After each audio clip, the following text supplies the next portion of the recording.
Hello students, so in the continuation of this chapter thermodynamics, today we are going to start very important concept of this chapter, that is internal energy.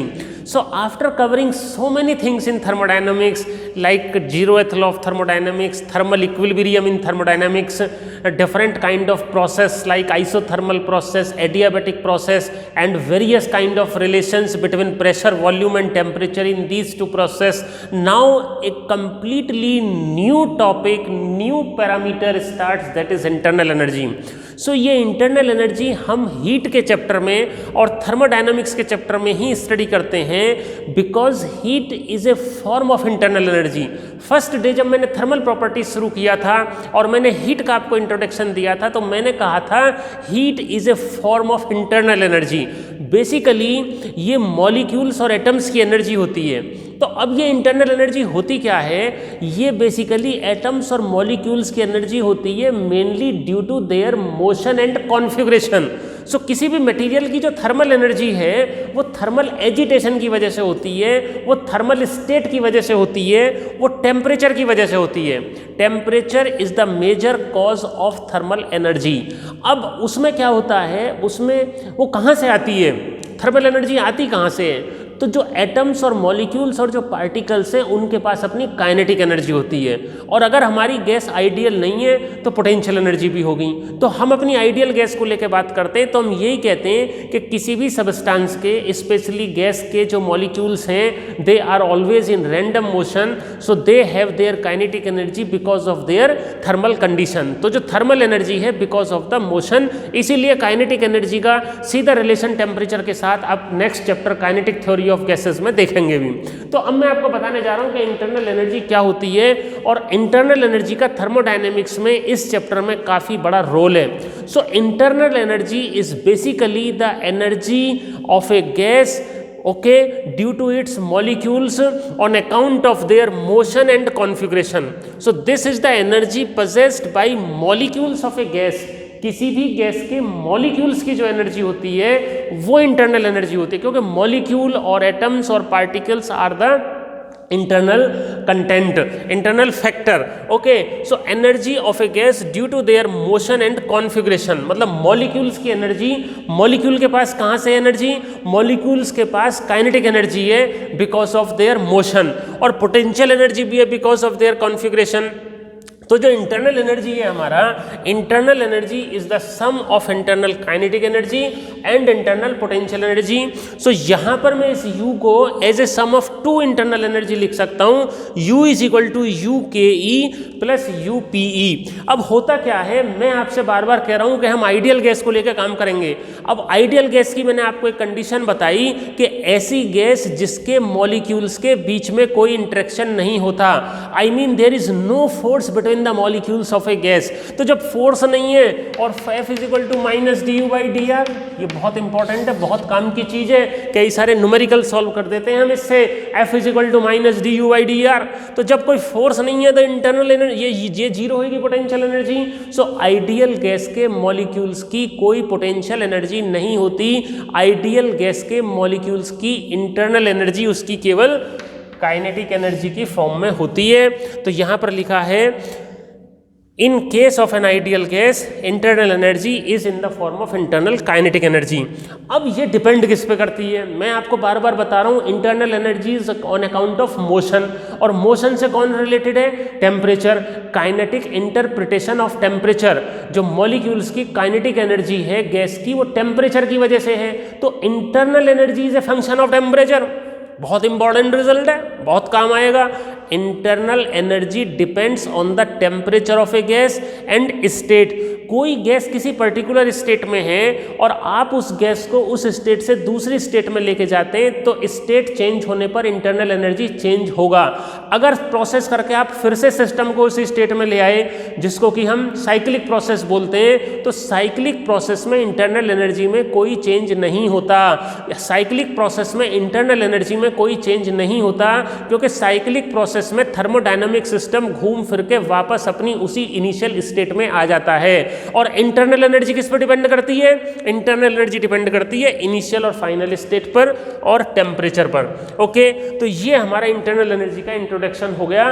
ये internal energy का introduction देना इसलिए जरूरी था क्योंकि अब जब हम फर्स्ट लॉ ऑफ थर्मोडायनामिक्स शुरू करेंगे वो इंटरनल एनर्जी पर बेस्ड है। फर्स्ट लॉ ऑफ थर्मोडायनामिक्स ही हमारा इंटरनल एनर्जी को लेके आता है।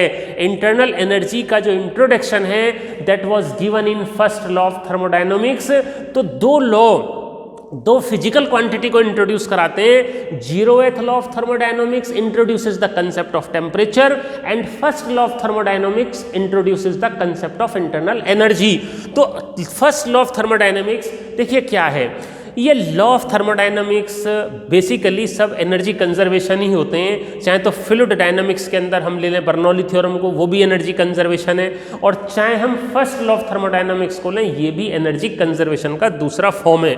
तो ये क्या कहता है, जब किसी गैस को हम हीट देते हैं, when heat is supplied to a gas, तो क्या होता है, गैस वर्क डन करती है। आपने देख ही लिया आइसोथर्मल प्रोसेस में और एडियाबैटिक प्रोसेस में कि गैस को हीट देने से गैस वर्क डन करती है। वर्क डन होने के साथ साथ गैस की इंटरनल एनर्जी में भी चेंज आता है। तो यही फर्स्ट लॉ ऑफ थर्मोडायनेमिक्स है। फर्स्ट लॉ की थर्मोडायनेमिक्स सिंपल इक्वेशन है, बहुत इंपॉर्टेंट इक्वेशन है स्टूडेंट्स, याद रखें। If Q is the heat given to a gas and U is the increase in internal energy, delta U भी लिख लेते हैं, and W is the work done by the gas. So heat given is used to increase the internal energy and work done by the gas. बस यही कहानी खत्म, खेल खत्म। First law of thermodynamics is so simple. जैसे डराते हैं ना कि पता नहीं क्या भौकाल मार रहे हैं फर्स्ट लॉ ऑफ थर्मोडायनेमिक्स का, ऐसा कुछ नहीं है, बहुत सिंपल है। heat given to a gas is used to increase its internal energy and work done by the gas। यहां पर मैंने लिखा है this law introduces the concept of internal energy, वो जो मैं आपको पहले बता चुका हूं, and another form of law of conservation of energy। according to this law, heat given to a system is used to increase the internal energy of the system and work done by the system। so delta Q is equal to delta U plus delta W भी इसको लिखा जा सकता है, कैसे भी लिख सकते हैं। different symbols are used but you should be very clear about the meaning of symbol used। ये बहुत इंपॉर्टेंट बात होती है स्टूडेंट्स। मान लो मैंने डेल्टा Q हीट दिया, delta U increase in internal energy है, डेल्टा W वर्क डन है, तो इस फॉर्म में भी लिखा जा सकता है, या dQ is equal to du plus dW, इस फॉर्म में भी लिखा जा सकता है। अब यहाँ पर कुछ साइन कन्वेंशन हमें लेना होता है। जो साइन कन्वेंशन हमारा फिजिक्स का थर्मोडायनामिक्स का है वो केमिस्ट्री से थोड़ा सा डिफरेंट है, बट मैं यहाँ पर लॉजिक आपको दूंगा कि ऐसा क्यों है, जबकि केमिस्ट्री में आपको लॉजिक नहीं मिलेगा। अब देखो क्या होता है, साइन कन्वेंशन में heat given to gas is positive. अगर हम किसी गैस को हीट दे रहे हैं तो उसको हम पॉजिटिव लेते हैं, और taken from gas is negative. अगर हीट गैस से ले रहे हैं, if heat is drawn from the gas it is negative, if heat is given to the gas then it is positive. दूसरा, increase in internal energy, increase in internal energy is positive. अगर gas को heat देने से gas का internal energy में increase हो रहा है, so increase in internal energy is positive, और decrease in internal energy is taken as negative। third, work done by the gas is positive and on the gas नहीं। अब यहाँ confusion होता है, बच्चे कहते हैं कि सर केमिस्ट्री में तो हम work done by the gas negative लेते हैं। भाई आपकी बात सही है, वहाँ पर केमिस्ट्री का लॉजिक लगता है, उसके कई सारे अलग रीज़न है, लेकिन यहाँ पर मैं आपको इसका रीज़न बता रहा हूँ कि work done by the gas positive क्यों है। जैसा कि आइसोथर्मल में आपने देख लिया और एडियाबैटिक में देख लिया, जब हम हीट देते हैं तो गैस एक्सपेंड होकर ऊपर जाती है और पिस्टन को ऊपर ठेलती है, तो वॉल्यूम इंक्रीज हुआ, और वर्क डन का जो फॉर्मूला था dW = P dV, तो work done by the gas में ये इंक्रीज इन वॉल्यूम पॉजिटिव था। क्यों? क्योंकि वॉल्यूम इंक्रीज होगा तो final volume is greater than the initial volume. When final volume is greater than the initial volume तो dV क्या होगा? पॉजिटिव, सो dW पॉजिटिव। और अगर डिक्रीज होएगा, अगर फाइनल वॉल्यूम कम हुआ है सो ऑब्वियसली नेगेटिव होगा। सो सिंपल सा मैथमेटिकल लॉजिक यहाँ पर मैं आपको दे रहा हूँ कि work done by the gas positive होगा और work done on the gas negative होगा। इसके बाद हम ये जो फर्स्ट लॉ ऑफ थर्मोडायनेमिक्स है इसके कुछ एप्लीकेशंस करेंगे, ओके। और वो एप्लीकेशंस बहुत इंपॉर्टेंट एप्लीकेशंस हैं, काफ़ी ज़्यादा यूज़ उनका है, तो आप उनको ध्यान से सुने। तो first law helps to find so many explanations on the phenomena, okay. तो applications of first law,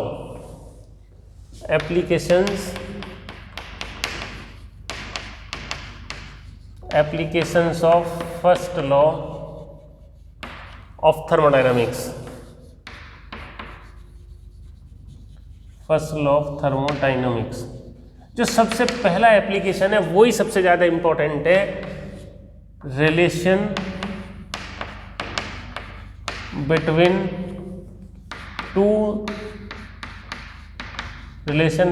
to principal specific heat capacities,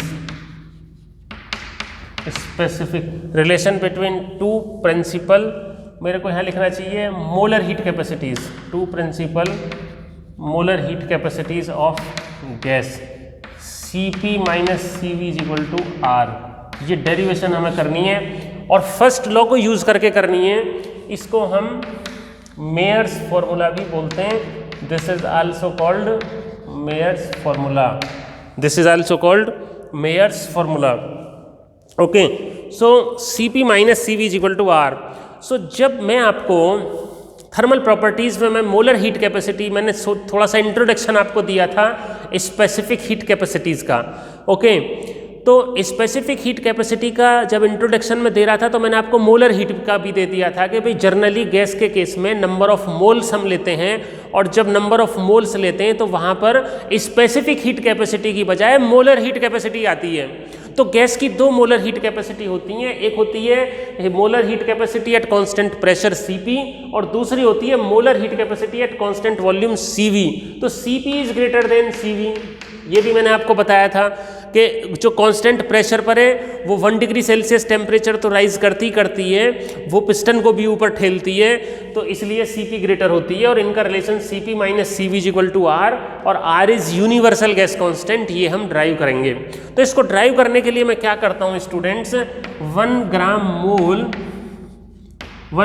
mole of ideal gas में ले रहा हूँ। मैंने मान लो dq अमाउंट ऑफ हीट दिया और उसका टेम्परेचर dt बढ़ गया, so dq is equal to n Cv dt at constant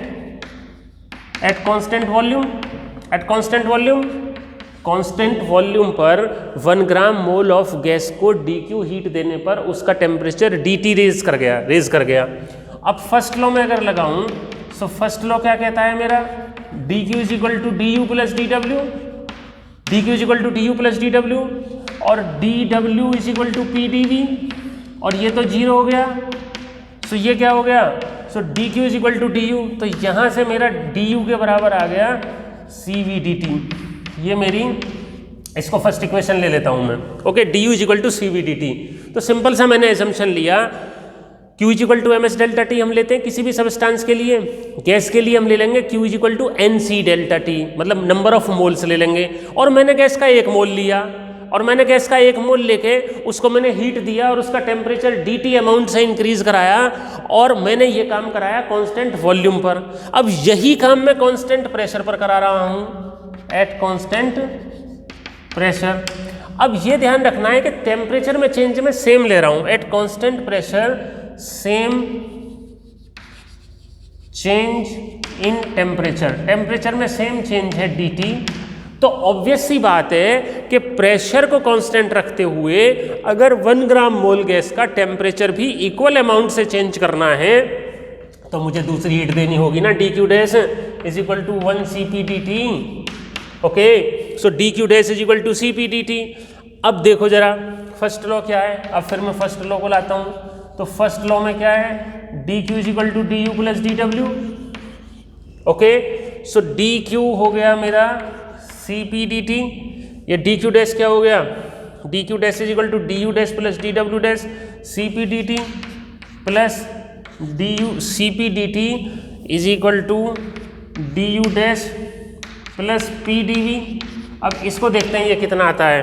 ठीक है, तो इसको यहाँ कर लेंगे हम, मैं इसको यहाँ ले जा रहा हूँ, from P V is equal to R T में इसको अगर डिफरेंशियल करूँगा मैं टी के रेस्पेक्ट में, P D V plus V D P is equal to R D T. अब प्रेशर कांस्टेंट है तो ये टर्म हो गई zero, so P D V हो गया R D T. So P D V की वैल्यू यहाँ आर डी टी लिख देंगे, तो C P D T is equal to D U dash plus R D T, और D U dash is equal to C P D T minus R D T. ये second equation. अब देखो important बात students ये है यहाँ पे कि मेरे पास दो रिजल्ट आ गए, D U is equal to C V D T और D U dash is equal to C P D T minus R D T. ठीक है, दोनों की दोनों इंक्रीज इन इंटरनल एनर्जी है। ये भी इंक्रीज इन इंटरनल एनर्जी है, D U is equal to C V D T, ये भी इंक्रीज इन इंटरनल एनर्जी है। डिफरेंस इतना है कि ये कांस्टेंट प्रेशर पर है और ये कांस्टेंट वॉल्यूम पर है और ये कांस्टेंट प्रेशर पर है। मैंने आपको बताया, और सेम चेंज इन टेम्परेचर है। So since there is equal change in temperature और internal energy is the function of temperature, since there is equal change in temperature so there is equal change in internal energy. बस हो गया derivation, कहानी खत्म। आप यहां पर देखें इसको, since there is equal change in temperature therefore du is equal to du dash, so cv dt is equal to cp dt minus r dt, dt से dt उड़ गया, so cp minus cv is equal to r हमारा आ गया। so this is first application of first law of thermodynamics, relation between two principal molar heat capacity, जो बहुत important relation है, base है। इस रिलेशन को यूज करके हम पूरी थर्मोडायनेमिक्स, पूरी काइनेटिक थ्योरी ऑफ गैस में काफ़ी चीज़ें हम डिस्कस कर जाते हैं। Cp minus C V is equal to R. तो आपने देखा कि केवल मैंने फर्स्ट लॉ को यूज करके D Q is equal to D U plus D W का यूज करते हुए किस तरह से मैंने अपने इसको Cp minus C V is equal to R relation को यूज़ कर लिया। तो आप इसकी प्रैक्टिस करें और इसको समझें। अब हम चलते हैं, और जो नेक्स्ट एप्लीकेशंस हैं वो बहुत ही छोटे छोटे एप्लीकेशंस हैं फर्स्ट लॉ ऑफ थर्मोडायनामिक्स के। ओके, सो सेकंड है, जैसे हमारा सेकंड एप्लीकेशन जो फर्स्ट लॉ ऑफ थर्मोडायनामिक्स का है दैट इज आइसोथर्मल। अब अलग अलग प्रोसेस जो हमने पढ़े हुए हैं उसको हम ले सकते हैं, जैसे आइसोथर्मल प्रोसेस है,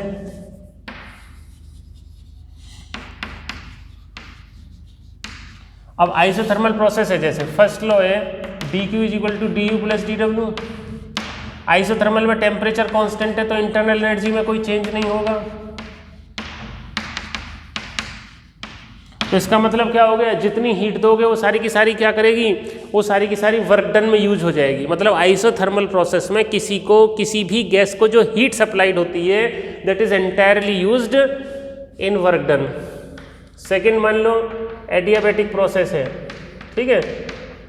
एडियाबैटिक प्रोसेस में क्या होता है, डी क्यू जीरो होता है, तो ठीक है। तो अगर मैं इसको यूज करूंगा so D U is equal to minus D W is equal to minus P D. So there is negative internal energy, ठीक है। So negative change in internal energy का मतलब internal energy will be decreased. तो adiabatic process में क्या होता है, internal energy will decrease, और डिक्रीज इन इंटरनल एनर्जी का मतलब होता है गैस विल बी कूल्ड, ठीक है।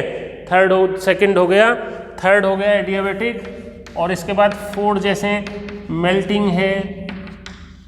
मेल्टिंग प्रोसेस क्या होता है, मेल्टिंग में D Q is equal to M L होती है ना, तो बस D Q is equal to D U, तो M L is equal to D U plus P D V, और वॉल्यूम में ऑलमोस्ट कोई चेंज नहीं होता, so M L is equal to D U. इसी तरह से बॉइलिंग प्रोसेस। सो इस तरह से मतलब जो बेसिक इक्वेशन मतलब क्या है, in different thermodynamic processes this D Q is equal to D U plus D W equation can be inserted and we can get some different results. Okay, so इस तरह से हमारा ये हो जाएगा। अब देखो स्टूडेंट्स आगे क्या आने वाला है, आगे आने वाला है हमारा लिमिटेशंस। ये जो फर्स्ट लॉ ऑफ थर्मोडायनामिक्स है इसके कुछ लिमिटेशंस हैं, ठीक है, मतलब ये अपने आप में कंप्लीट नहीं है ये, ठीक है। फर्स्ट लॉ ऑफ थर्मोडायनामिक्स के लिमिटेशंस हैं। फर्स्ट लिमिटेशन है मतलब ये dq is equal to D U plus D W तक तो बात ठीक है।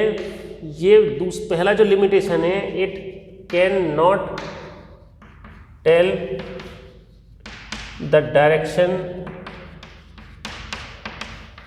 इन विच प्रोसेस अकर, मतलब ये हमें ये नहीं बताता कि थर्मोडायनेमिक प्रोसेस किस डायरेक्शन में है। जैसे मान लो कह सकते हैं कि जैसे मान लो हैंड रब की है हमने तो हीट प्रोड्यूस हो गई, तो mechanical energy is converted into heat energy. क्या अगर हम अगर हाथों को हीट करें तो वो आपस में रब करने लगेंगे? नहीं। तो डायरेक्शन एक जरूरी है। जरूरी नहीं होता कि एक थर्मोडायनामिक प्रोसेस अगर फॉरवर्ड डायरेक्शन में हो रहा है तो बैकवर्ड डायरेक्शन में भी होगा। तो फर्स्ट लॉ ऑफ थर्मोडायनामिक्स का जो पहला लिमिटेशन है वो ये नहीं बताता कि थर्मोडायनामिक प्रोसेस किस डायरेक्शन में हो रहा है। दूसरा, this gives no idea about the extent, ठीक है, it gives no idea about the extent of change, मतलब कितना चेंज होगा। मतलब ये आपने ये तो बता दिया कि भाई हमने अगर किसी सिस्टम को हीट दी तो इंक्रीज इन इंटरनल एनर्जी हुआ और वर्क डन हुआ, और अगर मान लो टेम्परेचर कांस्टेंट रख के किया तो इंटरनल एनर्जी तो जीरो हुआ। तो कितना मैकेनिकल एनर्जी हमें मिला हीट देने से, कितना वर्क डन हुआ, 50% हुआ, 100% हुआ, ये कुछ इस बारे में नहीं बताया था about the extent of change के कितना चेंज हुआ, ठीक है। थर्ड जो है, third, it gives no idea about whether a source is a hot body, whether a source is a hot body or cold body। ये भी नहीं बताता कि जो हमारा सोर्स है, जैसे हम तो ये कह रहे हैं कि भाई हमने हीट ली कहीं से, है ना, और वो वर्क डन करके किसी रिजेक्ट कर दी, तो किसका टेम्परेचर ज़्यादा है? ये तो बात ठीक है कि heat flows from high temperature to low temperature, but there are devices, there are conditions जिनमें हीट लो टेम्परेचर से हाई टेम्परेचर भी फ्लो करती है। और वैसे भी जो क्वांटम फिजिक्स का कंसेप्ट है, there is a probability of heat flow from low temperature to high temperature. So ये लिमिटेशंस हो गए। अब इन सब लिमिटेशंस को सोचते हुए सेकंड लॉ ऑफ थर्मोडायनामिक्स हम यहाँ पर डिस्कस करेंगे और उसके बाद हमारा ये चैप्टर ख़त्म हो जाएगा। ये थर्मोडायनामिक्स में काफ़ी सारी चीज़ें डिलीट की गई हैं पर्टिकुलर इस एकेडमिक ईयर के लिए, तो वो हम यहाँ पर डिस्कस नहीं करेंगे। बस लास्ट है इसमें सेकंड लॉ ऑफ थर्मोडायनामिक्स। ये जो लिमिटेशंस मैंने आपको अभी बताए फर्स्ट लॉ के, वो इसमें रिमूव हो गए। इसमें ये भी पता लग गया कि हीट कहाँ से कहाँ फ्लो होगी, कितना % चेंज होगा, कितना % चेंज नहीं होगा। So second law of thermodynamics के कई सारे स्टेटमेंट हैं, बट सबका मीनिंग एक ही है। तो दो स्टेटमेंट मैं यहाँ पर डिस्कस करूँगा। पहला तो है केल्विन का स्टेटमेंट है। केल्विन का जो स्टेटमेंट है वो क्या बताता है? केल्विन का स्टेटमेंट ये बताता है कि भाई it is not possible for a self acting machine. Okay, Kelvin और प्लैंक दो स्टेटमेंट, दो साइंटिस्ट हैं, इन्होंने मिलके दिया second law of thermodynamics. Kelvin Planck statement ये कहता है it is not possible for a self acting machine, it is not possible for a self-acting machine to absorb, it is not possible for a self-acting machine to absorb heat from a source, to absorb heat from a source and convert it completely into mechanical work done। ठीक है, ये kelvin Planck की statement है। मतलब ये clearly बता रहा है कि किसी भी बॉडी के लिए, किसी भी मशीन के लिए, किसी भी इंजन के लिए, देखो पहले क्या था, पहले हीट इंजन सिलेबस में था, रेफ्रिजरेटर सिलेबस में था, कार्नेट साइकिल, कई सारी चीज़ें हैं। तो बस आप अभी तो बस इसको इतना जान लो कि ये इसका स्टेटमेंट है जो ये कह रहा है कि किसी भी सेल्फ एक्टिंग मशीन के लिए पॉसिबल नहीं है कि वो सोर्स से हीट एब्जॉर्ब करे और जितनी वो हीट एब्जॉर्ब करे पूरी की पूरी को मैकेनिकल वर्क डन में कन्वर्ट कर ले। ऐसा नहीं है, कुछ ना कुछ हीट रिजेक्ट जरूर होगा। तो इसका सीधा सा मतलब इंजन की एफिशिएंसी को लेकर था कि किसी भी इंजन की एफिशिएंसी 100% नहीं हो सकती है।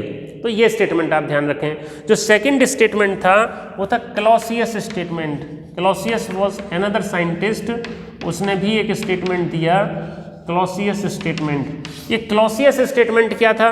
क्लॉसियस स्टेटमेंट था कि not possible for a self acting machine to transfer heat from a body at low temperature to another body at high temperature without any help of an external agency. According to this, it is not possible for a self-acting machine, it is not possible for a self-acting machine to transfer, it is not possible for a self-acting machine to transfer heat from a, to transfer heat from a body at low temperature to high temperature without any help of an external agency। देखो ये क्या कह रहा है, मतलब क्या है students, कि दोनों का मतलब एक ही है। ये कह रहे हैं क्लॉसियस स्टेटमेंट में कि कोई भी जो सेल्फ एक्टिंग मशीन है उसके लिए ये तो पॉसिबल है कि हीट को ट्रांसफर कर दे अपने आप हाई टेम्परेचर से लो टेम्परेचर की तरफ। हाई टेम्परेचर से लो टेम्परेचर की तरफ तो हीट अपने आप ही ट्रांसफर होती है, इसमें कोई प्रॉब्लम वाली बात ही नहीं है। लेकिन ये पॉसिबल नहीं है कि अपने आप लो टेम्परेचर से हाई टेम्परेचर की तरफ ट्रांसफर हो जाए। So it is not possible for a self acting machine to transfer heat from a body at low temperature to another body at higher temperature without any help of an external agency. तो जो first law की limitations थी वो यहाँ पर clearly second law में modify कर दी गई, रिमूव कर दी गई। तो यहाँ पर जो सेकंड स्टेटमेंट है उनका क्लियर सा मतलब रेफ्रिजरेटर से है। रेफ्रिजरेटर में जनरली क्या होता है कि हीट हम लो टेम्परेचर वाली जो ऑब्जेक्ट हैं, जो फूड स्टफ रखा हुआ है रेफ्रिजरेटर के अंदर, वहाँ से हीट लेकर हम बाहर की तरफ, सोर्स की तरफ, हाई टेम्परेचर की तरफ छोड़ते हैं, रिलीज कराते हैं with the help of electrical energy, electricity. अपने आप ये पॉसिबल नहीं होता। ठीक है, सो ये दो स्टेटमेंट आप कर लें और इस तरह से हमारा यहीं तक इतना ही कंटेंट थर्मोडायनेमिक्स का सिलेबस में था पर्टिकुलर इस एकेडमिक ईयर के लिए। आप इसको प्रिपेयर करें। बहुत ही स्मॉल सा ये चैप्टर है, बहुत कम कंटेंट इसमें रहा लेकिन काफ़ी इंटरेस्टिंग रहा, एग्जामिनेशन पॉइंट ऑफ व्यू से भी काफ़ी इंपॉर्टेंट है। सो नेक्स्ट क्लास में हम अगला chapter 13 kinetic theory of gases start करेंगे। Okay, thank you and thank you so much.